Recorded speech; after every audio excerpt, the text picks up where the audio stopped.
Israël, c'est bien plus que ce que les médias nous en disent. Je viens ici depuis une vingtaine d'années et je continue à me faire surprendre par la richesse et la variété de ce pays en perpétuel mouvement. Ses habitants, sa manière de vivre, son histoire, tout est là pour vous séduire. C'est aussi pour ça que j'ai décidé de tourner là-bas mon prochain film et de vous faire découvrir mon Israël.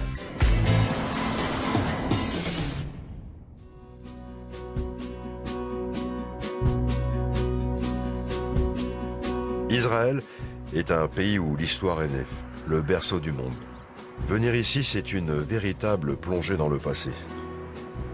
À un petit rien près pourraient surgir des chevaliers de l'ordre du Templier, les légions romaines, Jésus et ses apôtres, le roi David ou Moïse.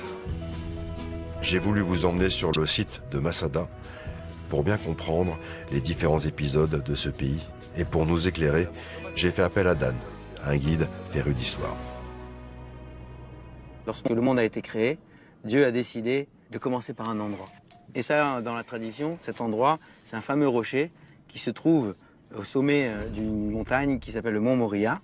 Et il y a là-bas la pierre du fondement du monde.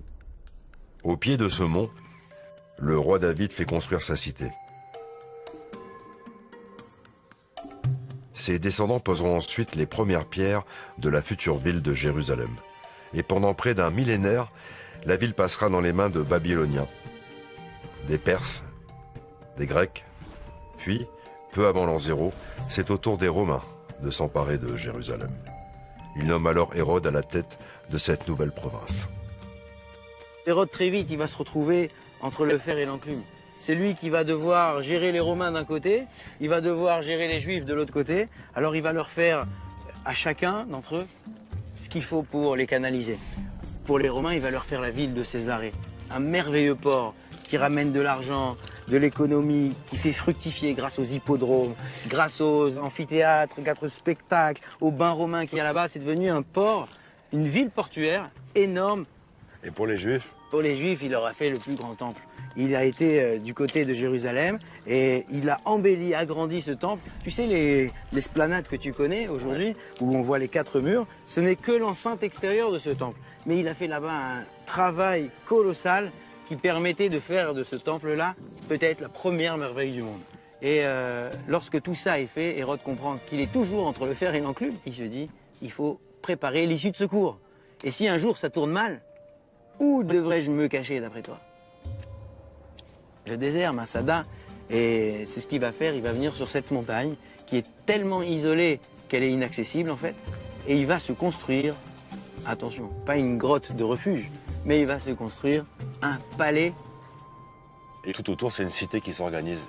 C'est la première fois qu'on se réfugie aussi en hauteur, avec une vue à 360 degrés, pour pouvoir repérer les assaillants si jamais les Romains venaient les chercher.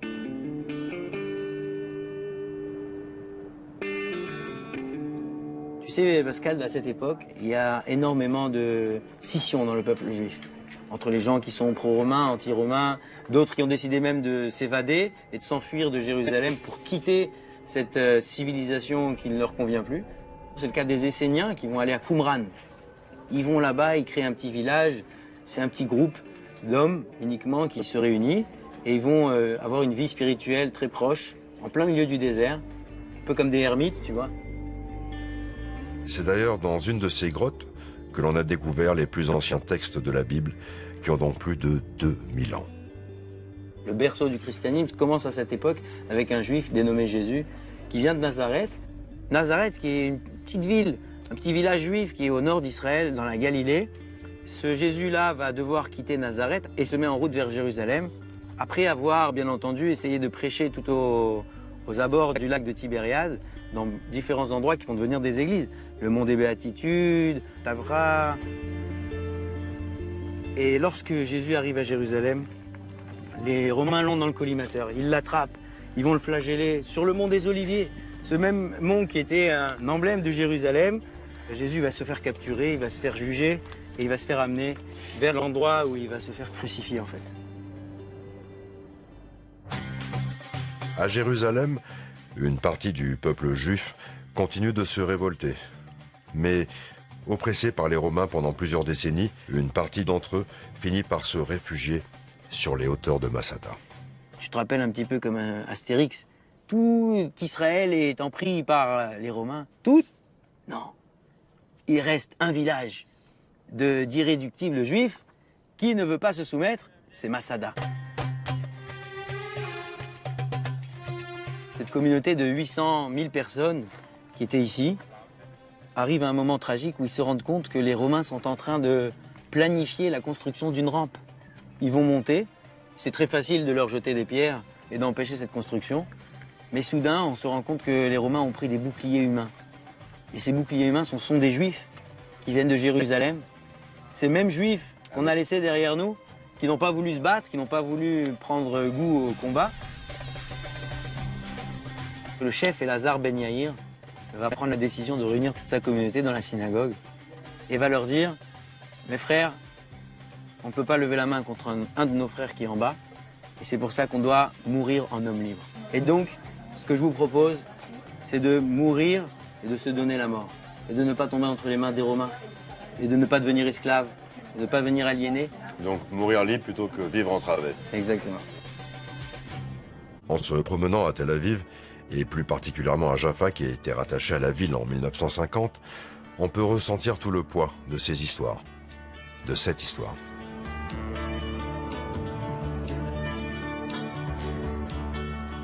Voilà Jaffa, 4000 ans d'histoire, vous vous rendez compte, on n'est pas grand-chose sur l'échelle de l'histoire. Jaffa a une odeur, a une couleur, a une histoire particulière. Essayer de connaître Israël sans passer par Jaffa, il manquerait un chapitre. Il manquerait un chapitre important.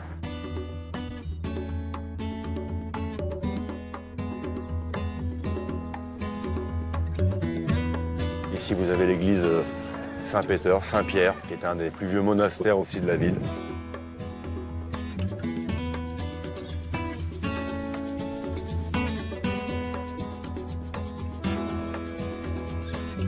Là, on arrive devant la plus vieille synagogue de Yafo, vous voyez, qui a été ouverte par les Juifs qui venaient du Liban. Les murs ici ont une histoire, et j'aime bien venir me ressourcer ici.